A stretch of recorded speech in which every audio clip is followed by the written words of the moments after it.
Hello, fifth grade. Welcome to my little reading nook. I had my own comfy chair. You guys know how I feel about comfy chairs.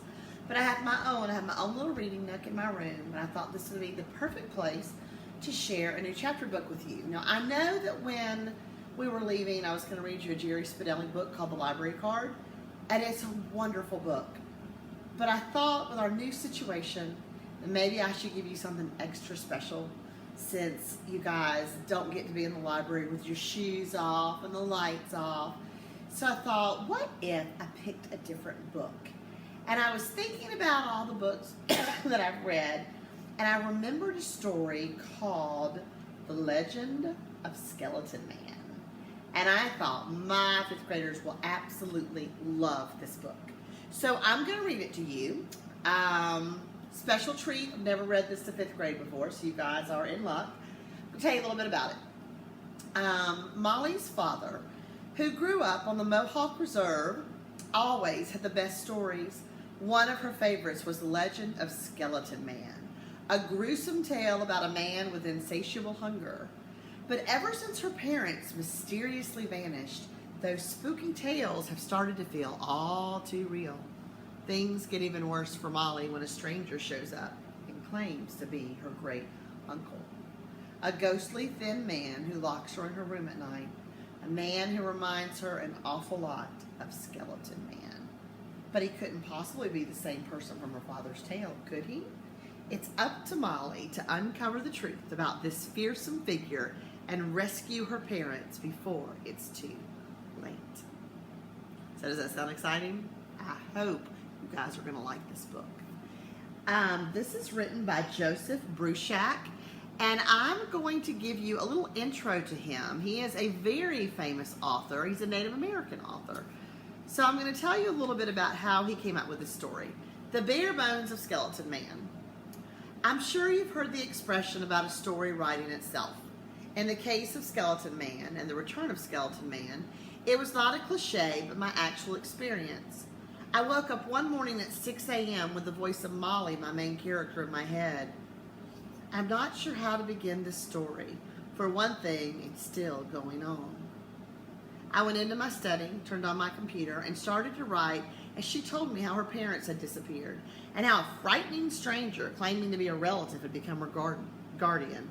It felt as if I was taking dictation. After I'd been working for what seemed like a few hours, my wife Carol leaned her head in. Are you going to eat? She asked. No, I said thanks. I'm skipping breakfast. Joe, she said, I'm talking about dinner. It's 7 p.m. I wrote over 60 pages that day and finished my first draft in a week. And while it would go through numerous revisions, the basic terrifying story that Molly told me remained the same. But why would I want to tell scary stories about monsters? To frighten those who heard or read them? No, there's much more to it than that. In all of our Native American cultures throughout the continent, such tales have always served more than one purpose. Rather than just being terrifying, and many of them are truly that, featuring cannibal skeletons, bloodthirsty beasts, and all sorts of malevolent beings, they also are meant to be instructive and even empowering. In my stories that draw on the Native American tradition, I try to do the same thing. I grew up fascinated by these tales and have continued to hear monster stories over the years. I shared them with my sons, who then became storytellers themselves. I cannot think of a time when such stories have not been a part of my family's life. One thing that all those tales had in common was that they were lesson stories. They weren't scary for scary's sake. The fact that they were frightening made them all the better for teaching. So what lessons could be drawn from them? First, the simple truth that children and adults need to be aware of danger. Danger is all around us.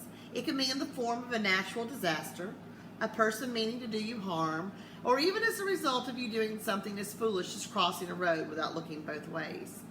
If you are aware of all those dangers, you may be better able to avoid them, or at least know what to do when confronted by a threatening situation.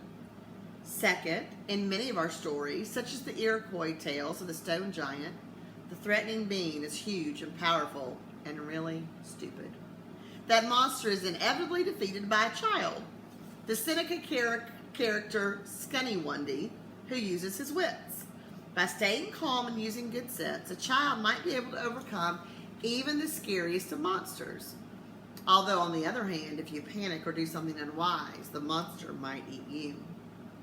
Third, some of our worst monsters, such as the Algonquian cannibal known as the Chenoo, were once people who were turned into monsters because they were consumed by their own greed and selfishness.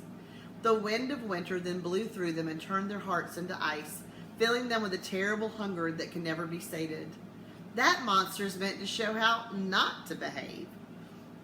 In one variation of these types of stories, a Chenoo is transformed back into a human by a young woman who does not try to run away, but greets the monster as a grandfather and melts its icy heart by feeding it hot soup.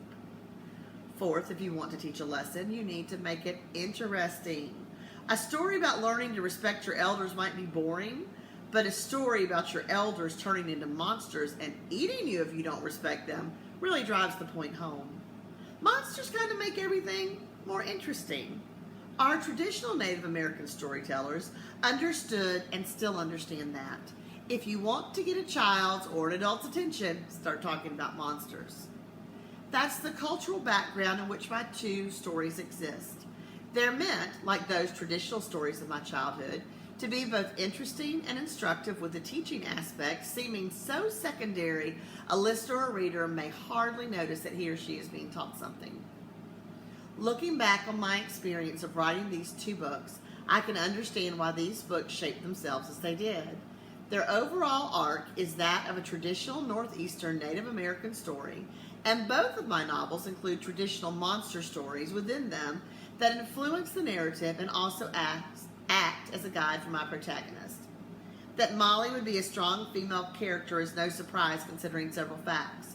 In our Northeastern Native American cultures, we view women and girls as being just as strong, if not stronger than, any male.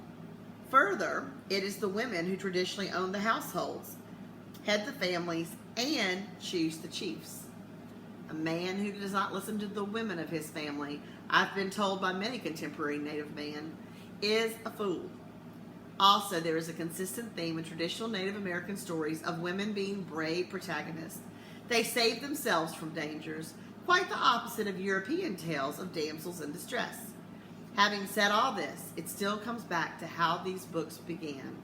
Not with an outline or an idea, but with a voice, the strong, resourceful, aware voice of a young, modern Mohawk woman wanting me to tell her tale. I'll always be glad she chose me to do it.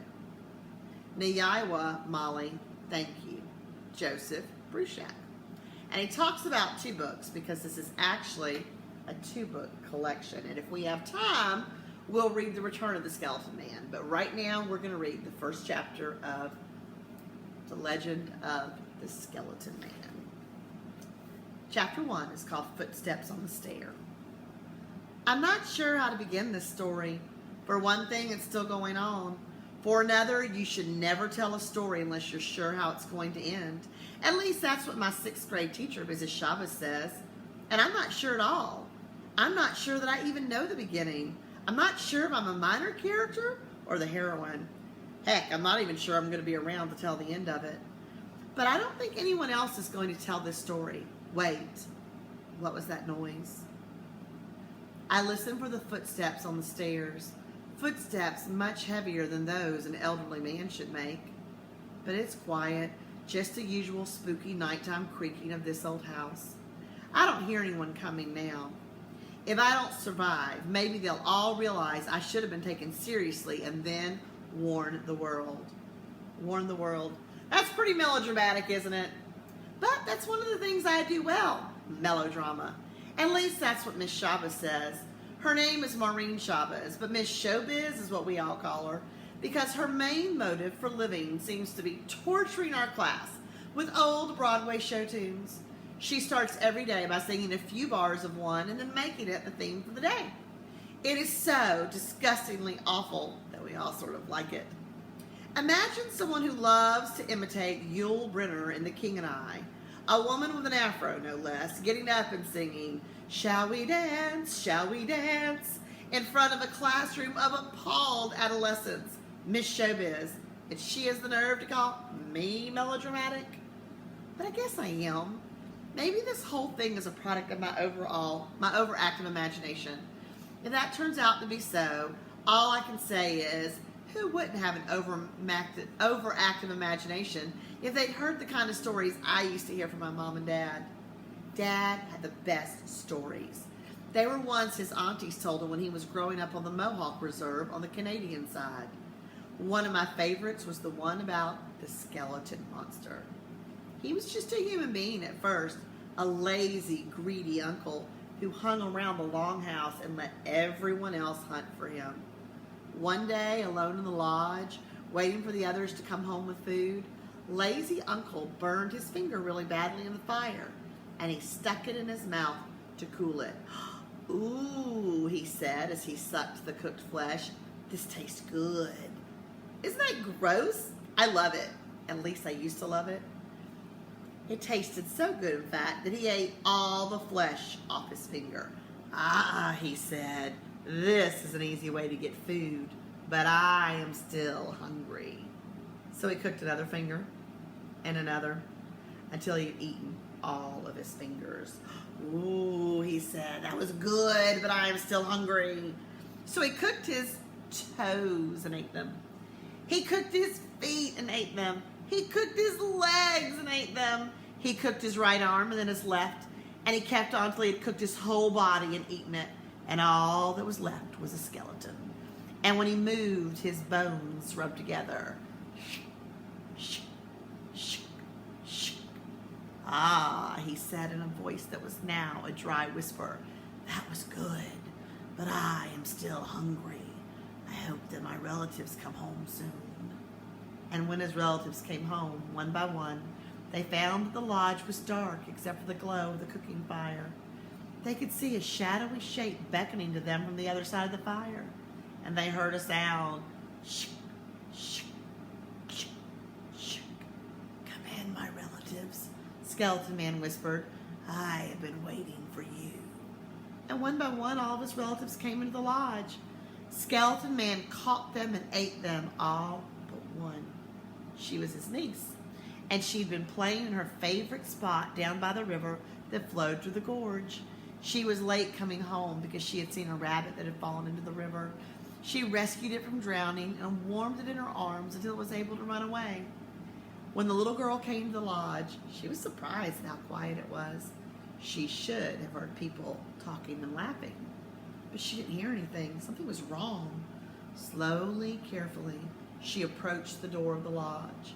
A strange sound came from the shadows within. Shh, shh, shh, shh. And then a dry voice called out to her. "My niece," Skeleton Man whispered. "Come into the lodge. I have been waiting for you." That voice made her skin crawl. "Where are my parents?" she asked. "They are here. They are inside," Skeleton Man whispered. "Come and be with them." "No," the girl said, "I will not come inside." "Ah," Skeleton Man replied in his dry, thin voice, "that is all right. I will come out for you."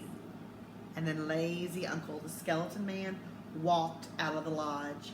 His dry bones rubbed together as he walked towards the little girl. The girl began to run, not sure where to go. Skeleton Man would have caught her and eaten her if it hadn't been for that rabbit she'd rescued from the river. It appeared on the path before her. "I will help you because you saved me," said the rabbit. "Follow me." And then the rabbit helped the little girl outwit Skeleton Man. It even showed her how to bring everyone Skeleton Man had eaten back to life. Now you see, my mom and dad told me stories like that all the time before they vanished, disappeared, gone, just like that. I was on TV when they disappeared. You probably saw me on Unsolved Mysteries. The news reporter said into her microphone, "Child left alone in house for over 3 days, terrified, existing on cornflakes and canned food." You know, actually, I went to school on Tuesday and I ordered pizza once. Mom had left money on her dresser when they went out that Saturday and they never came back. No, I didn't know they didn't come back until Sunday. I'd gone to bed Saturday evening expecting them to wake me up when they came home like they always did. But not this time.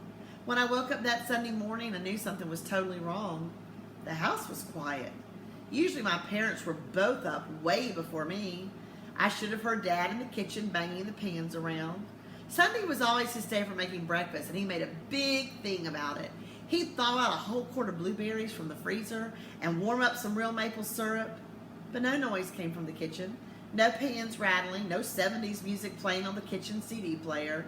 My dad is a freak for the Eagles, and he said it's impossible for him to cook without listening to them. I sat up in bed and held my breath. No rhythmic pounding of my mother running in place in their bedroom down the hall. I looked at the clock. 8:30. By now, Mom should have been halfway through her first set of aerobics. But there were no sounds of thudding sneakers. The only thumping I could hear was my own heart. Maybe they'd been out so late they were still sleeping. It had to have been late when they came back because I'd finally drifted off to sleep after midnight waiting for them. I stood up and went to the hall. Mom, Dad! No answer. It seemed to take me forever to reach the door to their room. It was like I was walking underwater. The door was only half shut. I pushed it open, not sure what I'd see. Maybe they'd jump out at me and tickle me and laugh at their joke. But no one was there. Their bed hadn't been slept in. No one was behind the door or in the closet or anywhere. Not there in the bedroom, not anywhere in the house. And the car was gone from the garage. There was no sign of anyone. It was a cold, gray day, as gray as the long driveway leading down to the road. I didn't go outside to look around. I could tell it was going to rain soon. I didn't go to a neighbor's house because I couldn't. We live out in the country with no neighbors anywhere near us. It was freaky, that's for sure, but I wasn't scared. Not yet. I just felt it in my bones they'd be back. I went into the living room and turned on the TV, waiting. I have no idea what I watched, even though I sat there for hours. I don't know if it was sports or cartoons or the Home Shopping Network. For some reason, I never turned on the news, even though it might have had something on there if they'd been in an accident. But that couldn't be it. Someone would have come to the house to tell me, or there would have been a phone call. I looked at the phone, hoping it would ring and praying that it wouldn't. Rain began to hammer at the windows about noon, and I went around the house making sure all the windows were shut. I looked out my bedroom window at Dad's tool shed. Its one window was shut, and I was glad about that. I didn't want to go outside in that cold rain. Finally, at about 2 in the afternoon, I decided I'd make breakfast. I set the table for the three of us, got out the juice and syrup and blueberries and milk and everything, even napkins that I folded so they stood up on the plates. They'd come in all apologetic, and I'd say, no problem, I fixed breakfast for us.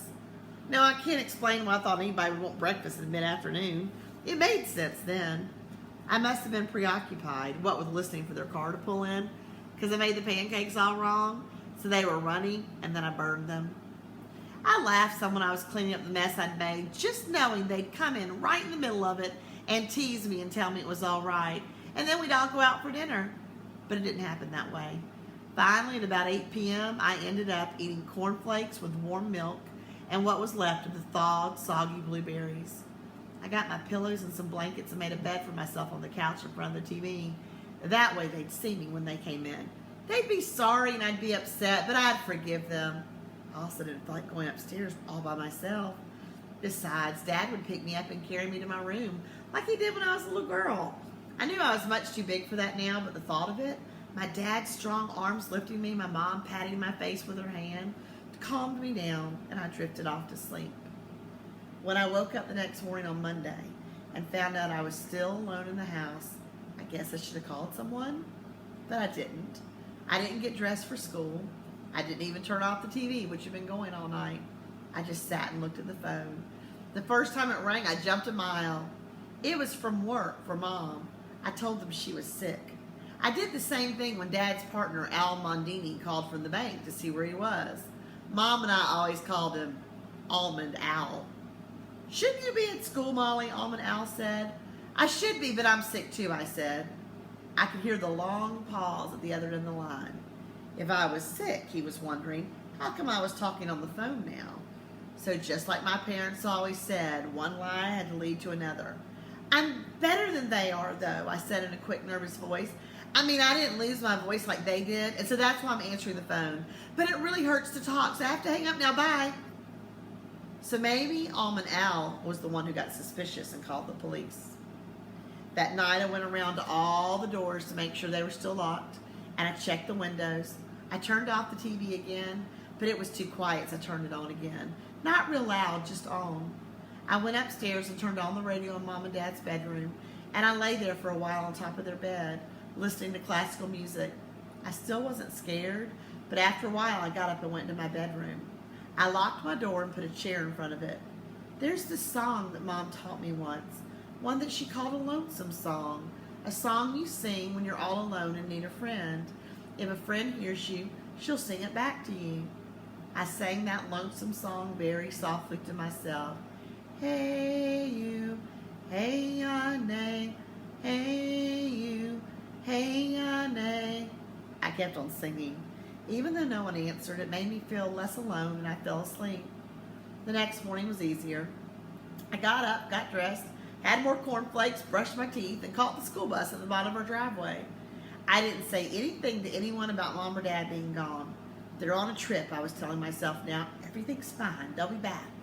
I even remembered to make up a really official-looking note on my computer saying I'd been sick and that's why I missed school. And I signed it with my mom's name. But maybe the way I worded it wasn't quite right. I know the woman in the office looked at me strangely when I handed it to her with a big smile. Maybe she was the one to call. Or maybe it was Miss Shabbos. I smiled and laughed so much in class that day that Miss Shabbos looked over at me with one eyebrow raised, the way she always does when she thinks something is wrong. But I avoided talking with her. If I talked with her about it, then it would mean something was wrong. I was so sure that everything would work out. I never doubted. Not even when the people came to the house the next night and started questioning me. Not when the social services lady and the two cops escorted me out. I kept saying, I have to stay here. They'll be back. I even said that to the news people when they showed up. I don't know who called them. Maybe they just sensed it the way sharks smell blood and come swarming in when something's been wounded. It just looked like I was crying on that TV show. The microphones make your voice sound all weird, like you're hysterical or something. And the lights make your eyes look all wild and scared. They even made mine water so much that you might have thought I was crying. I wasn't. I knew Mom and Dad would be back. I still know they'll be back. But I don't want to talk about that. I just wanted to explain that I was never afraid. Not at all. Until later that night when the old guy showed up. Molly, the social services woman said, someone is here for you, one of your relatives. That was a big surprise to me. I didn't know I had any relatives anywhere near here. Mom is an orphan and all of Dad's closest relatives are dead. It's a really sad story. His brothers died in a car accident and his sister drowned. And then there was a big fire while Dad was away at school and his parents were in the house. That left only his two aunts to raise him. But they were old people and they died before I was born. I think that's the reason we've never gone to the reservation. There's nobody close to Dad there anymore and that makes him too sad. But Dad had said there were cousins and maybe sometime we'd get to meet them, but they lived way out in California. The social services woman led me into another room. A tall, elderly, thin man with stooped shoulders, all dressed in gray, even his shoes, was standing there looking out the window. Here's your niece, the social services lady said in a chirpy voice. He turned around and looked down at me with a face that was so thin it looked like bone. He didn't look Indian. Though his skin was almost as brown as my dad's, it was as if he dyed himself that color. His eyes were round and unblinking like the eyes of an owl. He smiled and I could see how big his teeth were.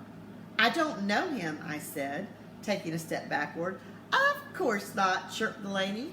He's been out of the country. She smiled at him and he nodded back at her. They were two adults and I was just a kid. What could I know about anything? You see, she said, taking that tone that certain grown-ups use with children and idiots, who are the same in their minds. This is a wonderful coincidence. Your great uncle here moved into our town just 2 weeks ago without even knowing that your father, his own dear nephew, was here. He just happened to see the story on the news and came right over here. You are his flesh and blood, dear. I looked up at him again and he nodded. There was a little smile on his face. It was as if he knew what I was thinking. As if he knew I knew he wasn't who he said he was, but there was nothing I could do to stop this. I don't know him, I said again. I've never heard of him, and I don't care if he is my uncle. My parents are coming back, and my teacher said I could stay with her if you're worried about me being home by myself. And that was true. Mrs. Chavez had left only an hour ago. She had come to the offices where I was being kept. She agreed with me that my parents would be back soon, but suggested that I might like to stay with her. But social services wouldn't hear of it, not when an actual relative was coming to get me. The lady shook her head. She was losing her patience. Dear, we have checked things out very thoroughly.